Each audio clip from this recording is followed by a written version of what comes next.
here the customer and the brewers are interacting directly. So it's really fun. I've noticed a couple things. Number one, this is a business that keeps adding. Nothing goes away. It keeps adding elements. So, for example, in the 80s, most craft brewers had only core styles, largely English ale styles. Pale ale, porter, stout. That was the way it was. Then, towards the end of the 80s, we started getting craft lagers and still classic styles. And by the 90s, the amount of styles that we were brewing, still all classic, was rather huge. I mean, we'd gone from just having a nice German Pilsner, a brewery would also have a nice German Bock. Okay, so we're still in the classic styles. Into the first decade of this century, all bets are off.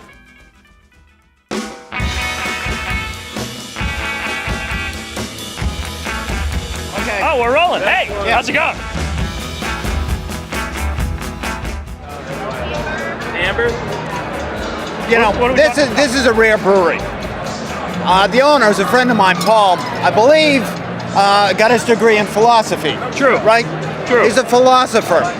I was heading to a conference for craft brewers, and I was sitting there reading one of my crap novels, murder mysteries, and I looked across the room, and there's Paul. I think he was reading like Wittgenstein or something. It was just like, and I think what's exciting about that is that we have a man who believes in the world of ideas. Ideas are real. So he goes to this really small town and builds a brewery around an amazing beer that is the least likely beer to succeed in the American market. It's dark, it's rich, it's satisfying. It's amazing. It's a milk stout, so you've got the creaminess that comes from the lactose, body from the lactose, but then you add into it the malt. So what Paul's done is build a brewery with a national, if not international, reputation that's all built around one of the darkest of dark beers. Very unusual.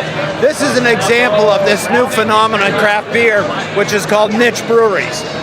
Breweries that take this one-off, unusual thing and say, I'm building my business around that. And Paul was probably one of the earliest.